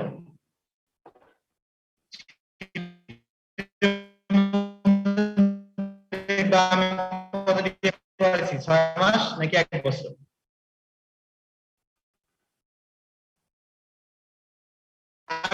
কোনো চেঞ্জ আছে বলো? কোথাও বুঝতে সমস্যা আছে? কারো কোনো প্রশ্ন আছে কিনা কস্ট অফ প্রোডাকশন নিয়ে? এখানে ইন্টারেস্টের ক্ষেত্রে আমরা তো হচ্ছে কি 10% কি পার মান্থের ইন্টারেস্ট নাকি 12 মাসে 10% ইন্টারেস্ট? আমি দেখো ওখানে লেখা আছে ফর 12 মান্থ লেখা আছে না, স্পষ্ট করে বলা আছে তো। জি স্যার। কারণ এই ক্রপটা 1 বছরের, এই জন্য আমরা বলছি 12 মান্থ। যে ক্রপের ডিউরেশন যেরকম ঠিক সেই রকম করতে হবে। এখন তোমার একটা ক্রপ যদি তুমি লাগাইছো তোমার 3 মাস থাকে বা 6 মাস থাকে, তাহলে 6 মাস থাকলে তুমি 1 বছরের জন্য জমি লিজ নিবা না, তাহলে তোমার অনেক টাকা লাগবে। বা তুমি যে 6 মাসের জন্য তুমি টাকা নিয়ে ব্যাংকে বা 6 মাস পরে জমা দিয়ে দিলা, অথবা সেই টাকা তুমি অন্য কোনো জায়গায় ব্যবহার করলা, তাহলে তো সেখানে তুমি 1 বছরের জন্য ইন্টারেস্ট খরচ করবে না। বুঝছো? জি স্যার। মেরিগোল্ডের জন্য কতদিন দেখছিলাম? মেরিগোল্ড 6 মাস হবে স্যার। 6 মাস। তাহলে 6 মাসের হিসাব ধরে করতে হবে মেরিগোল্ড, বাকিগুলো ঠিক আছে। ওকে, তাহলে চেঞ্জ দেখো, ক্রপ চেঞ্জ হলে চেঞ্জ হবে কোন জায়গায়, আমি একবার বলি খুব মনোযোগে শুনো। যদি ক্রপ চেঞ্জ হয় তাহলে চেঞ্জ হবে নন ম্যাটেরিয়াল কস্টের ক্ষেত্রে আমি কি ট্রান্সপ্লান্টিং করব, ম্যাটেরিয়াল কস্টের ক্ষেত্রে সেটা কি ইউজ করব, সেটা বাল্ব, কর্ম নাকি সিডলিং। এই জায়গাগুলোতে ফার্টিলাইজার ডোজে কোনো চেঞ্জ আছে কিনা সেটা, আর কিছু চেঞ্জও হতে পারে যে কতজন লেবার লাগতেছে, কম বেশি হতে পারে। ম্যারিগোল্ডে একরকম লাগতে পারে, টিউবরোজ গ্লাডিওলাসে একরকম। টিউবরোজ গ্লাডিওলাস মোটামুটি সেম হবে, ম্যারিগোল্ডে একটু চেঞ্জ হতে পারে। আর যদি আমি এরিয়া চেঞ্জ করে দেই যে 0.5 হেক্টর বা হচ্ছে 1.5 হেক্টর বা 0.75 হেক্টর, সেই ক্ষেত্রে তোমার সবকিছু চেঞ্জ হবে। তোমার সিডের পরিমাণ কমে আসবে, সালফার পরিমাণ কমে আসবে, ম্যানিউর ফার্টিলাইজার 1 হেক্টরের জন্য যা আছে 0.5 হেক্টরের জন্য সেটা কমে আসবে বা 1.5 হেক্টরের জন্য বেড়ে যাবে। লেবারের ক্ষেত্রেও 1 হেক্টরের জন্য যদি 6 জন থাকে, তাহলে সেখানে 0.5 হেক্টরের জন্য নিতে হবে 3 জন। যদি বলি যে যদি বলি 1.5 হেক্টর, তাহলে 9 জন আসবে। ফ্র্যাকশন লেবার নিবা না, লেবার অনেক সময় ফ্র্যাকশন আসতে পারে না, যদি 0.75 দিয়ে দিই ফ্র্যাকশন লেবার চলে আসবে না? জি স্যার। এবার ফ্র্যাকশন নিবা না, যদি 9 জন আসে তাহলে ওটাকে 10 জন করো, যদি 9.5 আসে তাহলে 10 করে ফেলবা। 0.5 এর নিচে আসলে স্যার বুঝি নাই? বলতেছি যদি 1.5 আসে তাহলে 2 নিব, আর কি যদি 1.5 আসবে? লেবার মানে জাস্ট বলতেছি যে এবার 1.5 কি আসবে রে ভাই? না স্যার ওইটাই জাস্ট বলতেছি উদাহরণ হিসেবে, মানে জমি 1.5 হয় এরিয়া, আচ্ছা এক হেক্টর 1.5 হেক্টর হয়, তাহলে হ্যাঁ, সেক্ষেত্রে লেবার বাড়বে না কমবে? পারবে পারবে। যদি 0.75 দেই, এবার মনে করো 0.75 দিয়ে গুণ দিলা, এবার ফ্র্যাকশন আসলো, হ্যাঁ হ্যাঁ হ্যাঁ তাহলে ফ্র্যাকশন আসলে কি তুমি ফ্র্যাকশন লেবার কি ফ্র্যাকশন হবে? না স্যার 6.5 জন লেবার আসলো, 6.5 জন না দিয়ে লেবার 7 জন, এইরকম। আর লেবারটা যে একবারে হুবহু হইতে হবে ওরকম তা না, কাছাকাছি। যেখানে 10 জন লাগতেছে সেখানে তুমি যদি এখানে মনে করো লাগছে 12 জন 2 নম্বর পয়েন্টে, বা মেনু এবং ফার্টিলাইজার অ্যাপ্লিকেশনে 6 জন লেবার লাগছে 1 হেক্টর জমির জন্য। এখন যদি 2 হেক্টর জমি হয় তাহলে 12 জন লাগবে, 1.5 হেক্টর হলে কতজন লাগবে? 9 জন। যদি 0.5 হেক্টর হয় তাহলে লাগবে 3 জন। একবারে যে 3 জনই হতে হবে এমন না, 3 জন 4 জন হতে পারে, কাছাকাছি থাকবে। 6 জনের জায়গায় 7 জন 8 জন হতে পারে। বোঝা গেছে? ঠিক আছে স্যার। আর কোনো প্রশ্ন না থাকলে আমার মনে হয় আজকে এই পর্যন্তই। স্যার একটা প্রশ্ন ছিল। কি বলো? স্যার আমরা বাল্ব কেনার সময় আমরা 1 টাকা পিস মানে কিনতেছি, কিন্তু বিক্রি করার সময় 0.5 কেন? তুমি যখন কিনবা তখন দেখবা তোমাকে বেশি দাম দিতে হবে, আর যখন বিক্রি করতে যাবা তখন দেখবা তোমার দাম নাই। তোমাকে তো বলছি তো যে এটা হইতে হবে রিয়েলিস্টিক, মানে বাস্তবমুখী হইতে হবে। তুমি ফার্মারকে, তুমি একজনকে দিলা এজ এ এগ্রিকালচার হিসেবে, একজন সায়েন্টিস্ট হিসেবে, একজন তুমি বিজনেসম্যানকে তাকে ধারণা দিলা যে আপনি এভাবে করেন, কস্ট অফ প্রোডাকশন এভাবে ধরাই দিলা। তুমি কিনলা 1.5 টাকা, বিক্রি করলো 1.5 টাকা। তুমি বিক্রি করতে গিয়ে দেখলা তুমি 1.5 টাকা বিক্রি করতে পারতেছো না। 1.5 টাকা বিক্রি করা যায় না অনেক কারণে, অনেক কারণ আছে। কারণ তুমি যখন বিক্রি করবা সেটা তোমার ড্রাই করা নাই প্রপার। একটা জিনিস শুকাইলে ওয়েট কমে যায়, পরে এই জন্য পরবর্তীতে দাম বেড়ে যায়। ভালোভাবে ড্রাই করা নাই, তোমার হচ্ছে প্যাকেজিং করা নাই হয়তোবা। হ্যাঁ, যখন তুমি কিনবা সুন্দর করে প্যাকেজিং করা থাকে, তারা স্টোর করে রাখতেছে, ওটা ময়েশ্চার লস হয়ে যাবে, ওজন কমে যাবে, অনেক বিষয় এখানে ইয়া করবে। বুঝতে পারছো? মার্কেট প্রাইস ভ্যারি করবে, এই জন্য আমরা কম দামে বিক্রি করবো। জি স্যার বুঝতে পারছি। স্যার ওভারহেড কস্টের মধ্যে যে ওই পার হেক্টরের ব্যাপারটা, ওই যে 5,000, আমি 5 লাখ, সরি আমি এটা বুঝিনি অ্যাকচুয়ালি। 5 লাখ তো বলে দিচ্ছি, ওভারহেড কস্ট এখানে 5 লাখ হচ্ছে 1 হেক্টর জমির জন্য 5 লাখ টাকা। বলছি যে জমি, তুমি যদি জমি লিজ দিতে চাও, জমি লিজ 1 হেক্টর জমি যদি লিজ দিতে যাও তাহলে তোমাকে 5 লাখ টাকা ওই জমি ওনারকে দিতে হবে। তাহলে 5 লাখ টাকা তুমি ব্যাংক থেকে তুলবা না? তোমার তো টাকা নাই, বা আমার তো টাকা নেই, আর থাকলেই আলাদা হিসাব। তোমার যদি টাকা থাকে তাহলে আছে, যাদের টাকা নেই আমরা তাদেরকে নিয়ে আলোচনা করতেছি।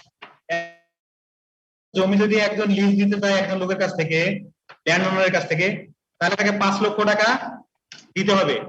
কম বেশি হতে পারে, কিন্তু আমরা 5 লক্ষ ধরছি। 5 লক্ষ টাকা তাকে ব্যাংক থেকে তুলতে হবে। ব্যাংক থেকে যদি 5 লক্ষ টাকা তুলো, আর তার কাছ থেকে জমি লিজ নিলে তাকে তুমি 5 লক্ষ টাকা দিলা, মানে তো তাকে একবারে টাকাটা দেওয়া নাই, তো টাকা তোমাকে ফেরত দিবে। তুমি 5 লক্ষ টাকা দিলে, তাহলে 5 লক্ষ টাকা ব্যাংকে ইন্টারেস্ট দিতে হবে না? জি স্যার বুঝতে পারছি। ইন্টারেস্ট কত? 10% বলছি ইন্টারেস্ট। 10% 12 মাসের জন্য। জি স্যার। এভাবে 12 মাসের জন্য, আর ইন্টারেস্ট সবসময় 1 বছরের জন্যই হয়। ঠিক আছে? কিন্তু তোমার জমি যদি 6 মাসের হয় তাহলে ওটা কমে যাবে। ক্লিয়ার? জি স্যার। স্যার টাইমটা যদি 6 মান্থ হয় তাহলে কি ইন্টারেস্ট হাফ হয়ে আসবে? বুঝি নাই। স্যার টাইম যদি আমাদের 6 মান্থ হয়, ওখানে 12 মান্থ ছিল, তাহলে যে ইন্টারেস্ট 10% ছিল, ওখানে লাস্ট তাহলে তোমার 0.5 হবে, মানে ওখানে তখন আবার ওটাকে 2 দিয়ে ভাগ দিয়ে দিবা, মানে গুণন করবা 0.5। তাহলে তোমার 5 লাখ গুণন 10/100, আবার গুণন দিবা 0.5 অথবা 1/2, হাফ হয়ে যাবে না? 12 মাসে এত টাকা, তাহলে 6 মান্থে কি অর্ধেক হয়ে যাবে না? এই জি স্যার ওইটাই বলতেছিলাম। হ্যাঁ, বুঝছো? আর কোনো সমস্যা আছে নিজুম সাহা? নো স্যার, মোটামুটি বুঝছি। আর কারো কোনো সমস্যা বুঝতে কস্ট অফ প্রোডাকশন? না স্যার। আচ্ছা, তাহলে আমরা যদি বুঝতে সমস্যা না থাকে তাহলে আমরা শেষ করতে যাচ্ছি। হ্যাঁ, সবার জন্য শুভকামনা থাকলো। আর স্যার স্যার হ্যাঁ। একটু সিলেবাসটা একটু কমাই দিলে ভালো হতো। স্যার এবার কি আমাদের জব ভাইভা রিটেন সব একসাথে হবে নাকি আলাদা আলাদা হবে? সব একসাথে পরীক্ষা হবে। তোমাদের যে সিলেবাস দিলাম, মার্ক ডিস্ট্রিবিউশন দিলাম, একই পরীক্ষায় সব হয়ে যাবে। Identification, short question. প্রথমে আইডেন্টিফিকেশন হবে, এরপরে শর্ট কোশ্চেন নিব, তারপরে জব দুটো নিয়ে নিব। ক্লিয়ার? এক পরীক্ষা শেষ। তোমাদের রুটিন দিবে, রুটিনে গ্রুপ ওয়াইজ ভাগ করা থাকবে, ওই অনুযায়ী পরীক্ষা হবে। স্যার সময় কতক্ষণ থাকবে? সময় শর্ট কোশ্চেনের জন্য 20 মিনিট, তারপর আইডেন্টিফিকেশনের জন্য হচ্ছে আইডেন্টিফিকেশন যদি আইডেন্টিফাই করতে পারো সেটার জন্য 0.2 মার্কস, সায়েন্টিফিক নেম লিখলে 0.2 মার্কস, ফ্যামিলি লিখলে 1 মার্কস। একটাতে হচ্ছে 0.5 মার্কস আইডেন্টিফিকেশনে। সময় 30 সেকেন্ড। ক্লিয়ার? আইডেন্টিফিকেশনে প্রত্যেকটা স্যাম্পলের জন্য সময় 30 সেকেন্ড, 3টা পার্ট লিখতে হবে। স্যার আইডেন্টিফিকেশন কি আমাদের গতবারের মতো সেম হবে? গতবারের মতো হবে, হ্যাঁ। আচ্ছা ঠিক আছে, আইডেন্টিফিকেশন তো দিছো। আইডেন্টিফিকেশনে তোমাদের 10টা স্যাম্পল থাকবে, 5 মার্কস। আর কোনো কোশ্চেন আছে? আর আইডেন্টিফিকেশন, শর্ট কোশ্চেন আর হচ্ছে জব, এই তিনটে হবে, এরপরে ভাইবা হবে। একদিনই পরীক্ষা শেষ হয়ে যাবে। স্যার জবের জন্য সময় কয় মিনিট থাকবে স্যার? জবে আমরা 40 মিনিটের মতো সময় দিব। জব দুইটা 40 স্যার মিনিট। আইডেন্টিফিকেশন সিট আইডেন্টিফিকেশনের জন্য থাকবে 30 তো? মিনিট। গতবারের মতো সিট থাকবে না? হ্যাঁ, থাকতে পারে। আইডেন্টিফিকেশনে যা যা দেখানো হচ্ছে তাই থাকবে। সিট থাকতে পারে, ফুল থাকতে পারে, সব দেখতে হবে। ক্লাস স্যার থাকতে পারে। গতবার যেমন আমাদের শুধু সিট ছিল, এবার কি এরকম থাকবে না? কমন কোনো ফুল থাকতে পারে, কমন কিছু ফ্লাওয়ার থাকতে পারে, যেগুলো চিনো। আচ্ছা স্যার, সেটাও দেখে নিবা। যা দেখছো সেটা ফ্লাওয়ারের সিডও দেখবা, ফ্লাওয়ারও দেখবা। আমাদের কি সিট থাকবে নাকি ফ্লাওয়ার, নাকি দুইটাই? থাকতে পারে। স্যার ম্যাম কি ক্লাস নেবে? সব তো জানাই দেওয়া হলো, তারপরে ক্লাস লাগবে আরো। স্যার আইডেন্টিফিকেশনটা দেখা লাগতো। সিড আমরা দেখছি কিন্তু ফ্লাওয়ার দেখি না। সিট দেখবা, তোমাদের ম্যাডাম যা দেখাইছে কমন, এখন যা যা ফুল পাওয়া যায় বাজারে আমাদের ক্যাম্পাসে, এগুলো দেখবা। কমন কি কি পাওয়া যাচ্ছে এখন হলের সামনে, প্রত্যেকটা হলের সামনে ফুল আছে। কসমস আছে স্যার। এটা দেখে নিবা, শেষ। তুমি ফুল পড়লা, যদি তুমি ফুল না চিনো, তুমি সিট চিনে গেলা, বাল্ব চিনলা, কর্ন চিনলা, এটা কি চিনলা না, জারবেরা চিনলা না, গ্লাডিভাস চিনলা না, হবে? চিনতে হবে না একটু? এটা হাঁটতে বেরোলে তো জানতে পারবা। হলের সামনে আছে, ক্যাম্পাসের মধ্যে আছে, হর্টিকালচার গার্ডেনে যাবা, যেখানে পাবা, একটু ফুলগুলো দেখে নিবা। আমার মনে হয় শেষ করা যায় নাকি স্যার? বলো। জি স্যার, শেষ করে দেন। 40 মিনিটের মধ্যে ভাইবার জন্য ভাইবা লিখতে হবে। এই শোনো, ভাইবা শর্ট কোশ্চেনের জন্য বললাম, আইডেন্টিফিকেশনের জন্য বললাম, জবের জন্য বলছি। ভাইবার জন্য হচ্ছে শীটগুলো, আগের শীটগুলো একটু দেখবা, হর্টিকালচারের বেসিক বিষয়গুলো দেখবা, ফ্লাওয়ার কি দেখবা, বাংলাদেশে কৃষি বিশ্ববিদ্যালয় কতগুলো আছে দেখবা, বাংলাদেশে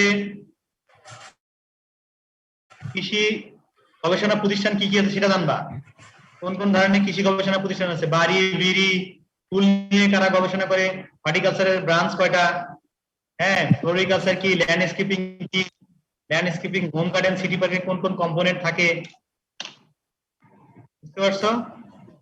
কোন ফুল, কোন কোন কালারের ফুল পাওয়া যায়, এখন কি ধরনের ফুল পাওয়া যায়, বর্ষাকালে কি ধরনের ফুল পাওয়া যায়, শরৎকালে কি ধরনের ফুল পাওয়া যায়, কোন অনুষ্ঠানে কি ধরনের ফুল মানুষকে দেওয়া হয়,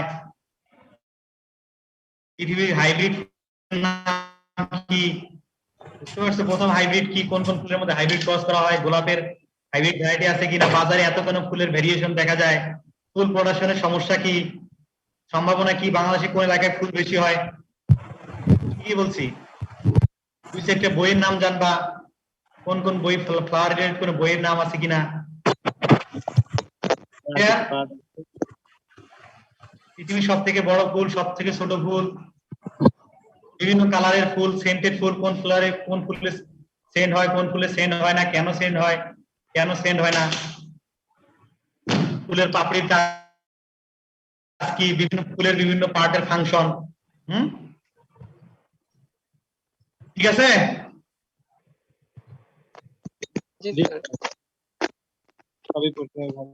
সবার জন্য শুভকামনা থাকলো, বেস্ট অফ লাক। ওকে, আল্লাহ হাফেজ। হ্যাঁ, স্যার আসসালামু আলাইকুম। ওয়ালাইকুম আসসালাম। আসসালামু আলাইকুম। ওয়ালাইকুম আসসালাম।